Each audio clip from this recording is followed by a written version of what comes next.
ሙዚቃ ስሜት የመቀስቀስ አቅም አለው።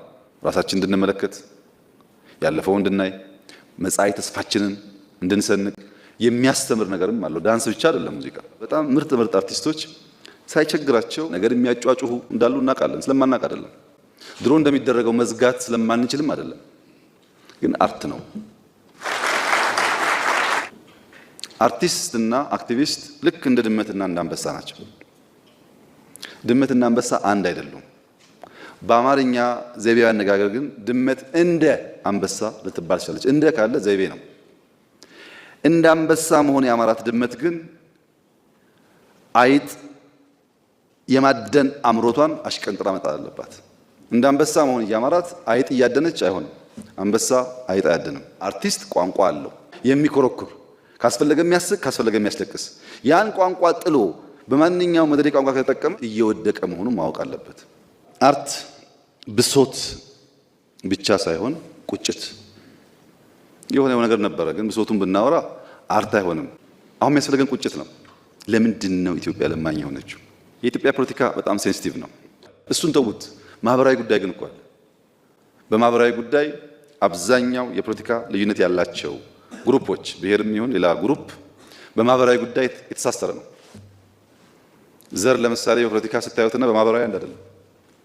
አንድ ቀበሌ ሄዳችሁ እድር ብታዩ እቁብ ብታዩ ብዙ ጊዜ ዘር አይጠየቅም። እድርና እቁብ ላይ ጉርብትና ነው የሚታየው። እና ፖለቲካው ሴንሲቲቭን ትተን ማህበራዊ ጉዳዮች ላይ ለምሳሌ ጥላሁን ስለቀጠሮ አስደማሚ ነገር ተናግሯል። የሚዘነጋ ነገር አይደለም። አሊ ብራ ስለ ትምህርት የሚደንቅ ነገር ተናግሯል። መቼም አሊ የለም ጥላሁን የለም፣ እነዚህ ጉዳዮች ግን ይኖራሉ። አርት መሸጋገሪያ ድልድይ ብቻ አይደለም። መኪና እስክናገኝ ቤት እስክንገዛ ብቻ አይደለም። አርት አብሮን የሚሞት ነገር ነው። በዚህ ወቅት ያውም በዚህ ሰዓት ምንም ባልሎት ደስ ባለኝ። ነገር ግን የሀገራችን ወጣቶች ወይም ትውልዱ ሙሉ በሙሉ በሚባል ደረጃ በባህር ማዶ ዜማዎች፣ ሙዚቃና የሙዚቃ መሳሪያዎች ልባቸው ሸፍቷል። የሀገር ውስጥ ሙዚቃና የሙዚቃ መሳሪያ ስልት ምቶችን ችላ ብለዋል። እንደውም ከነፈጠራቸው የተረሱ ያሉ የባህል ጨዋታዎችና የሙዚቃ ስልቶች እንዲሁም የሙዚቃ መሳሪያዎች ጥቂት የሚባሉ አይደሉም። ለምሳሌ እኔ የመጣሁበት አካባቢ ላይ እጅግ ተወዳጅና መሳጭ ጨዋታዎች አሉ። በሰርግ በለቅሶና በእርቅ ወቅት የሚዘወተሩ ዜማዎች። በዓለም ላይ ረጅሙ የሙዚቃ መሳሪያ የሚገኘውም እዚሁ እኔ ከመጣሁበት አካባቢ በወላይታ ዳውሮና ኮንታ ሆኖ ሳለ ዲንካ ወይም ጫቻ ዛያ ተብሎም ይጠራል። ሆኖም ግን ከላይ በተገለጹ ችግሮች ምክንያት እየተረሱና እየጠፉ የሚገኙ በመሆናቸው የጥበብና ብዝሃ ባህል ለሀገር እድገትና ለውጥ ብሎም ለፖለቲካዊ ዳራ ያለው ሚና ቀላል ስላልሆነ መንግስት ይህን በመገንዘብ ትውልዱን ከመጤ ባህል ለመከላከል ምቹ ሁኔታ ይፍጠር። ሁለተኛው ሀሳብ ካውንስል ስለ ማቋቋም ባህለ ስሪተ መሰረታችንን ምንጭ ያደረገ የእውነተኛ አገልጋይ የጥበብ ውጤቶች ለሰብአዊ ብልጽግና አገልግሎት ለሚሰጡ የመንግስትም ሆነ የግል የጥበብ ተቋማት ግለሰቦችና ቡድኖችን የሚያበረታታ በትምህርትና ስልጠና በሀብትና በቁሳቁስ የሚያበረታታ ስርዓት ለመገንባት ተቋማዊ መፍትሄን መስጠት ያስፈልጋል።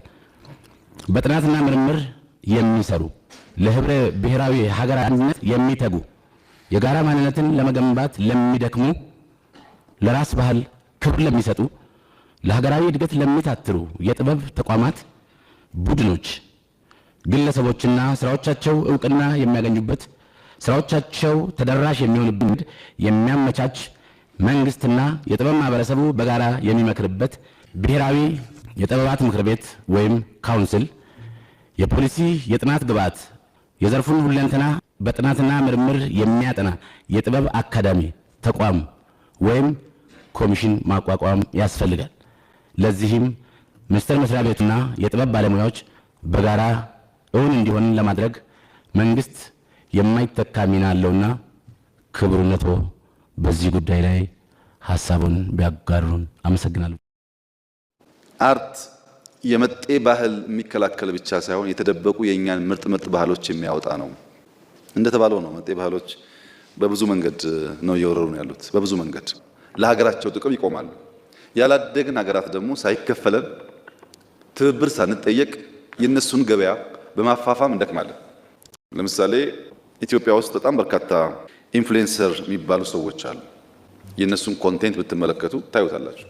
በቃ የኛ ሰው ሲፈጥረው ለሰው ማድነቅ፣ የሰውን አለልክ ማጉላት፣ የራሱ ደግሞ ሲሆን የኛ ባህሪ ነው። በዚያ ምክንያት ስብራት ያጋጥመናል። የድህነት ስብራት ይሄ ነው።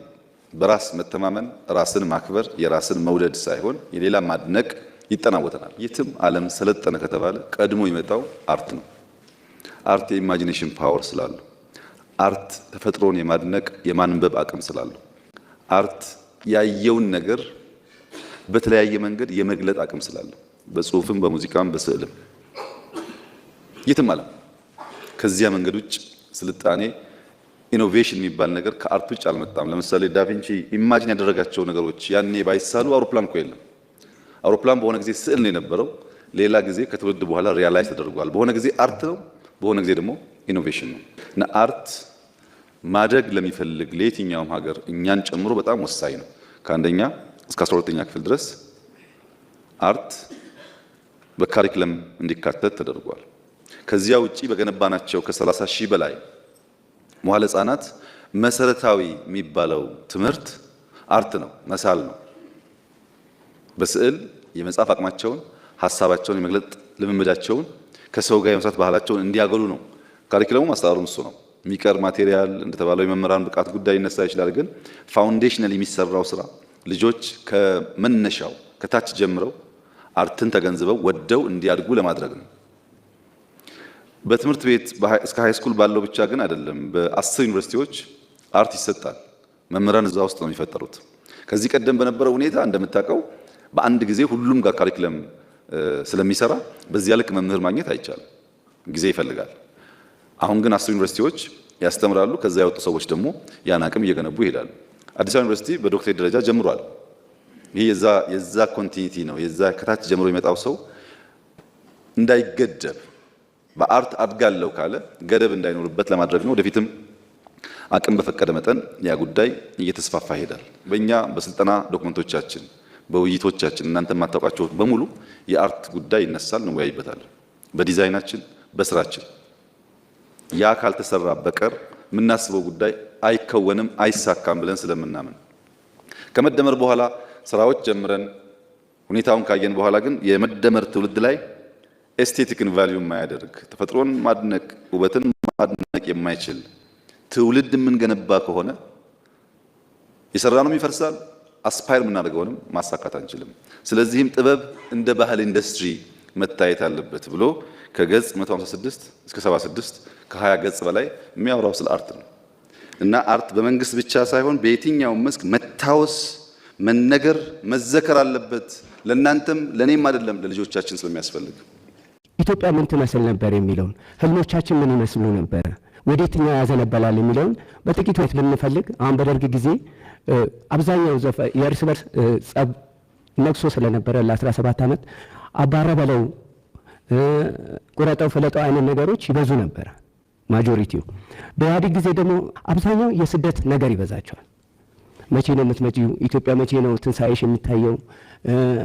እንገናኛለን፣ ተስፋ አልቆርጥም፣ ጥላኝ ሄደች የሚሉ ነገሮች አሉ። ይሄ የሚያሳየው ህዝቡ ውስጥ ያለውን ዴስፐሬሽን፣ ሰዎች ህልማቸውን ፍለጋ ውጪ የሚሄዱበት ባህር የሚበላቸው እነኚህ ነገሮች አሉ። የአንድ የኪነ ጥበብ ስራ ደግሞ ዋና ግቡ ይህንን ህልም በሰዎች ውስጥ ይህን ተስፋ መዝራት ነው። በዚህም ረገድ ከጎኑ ነን።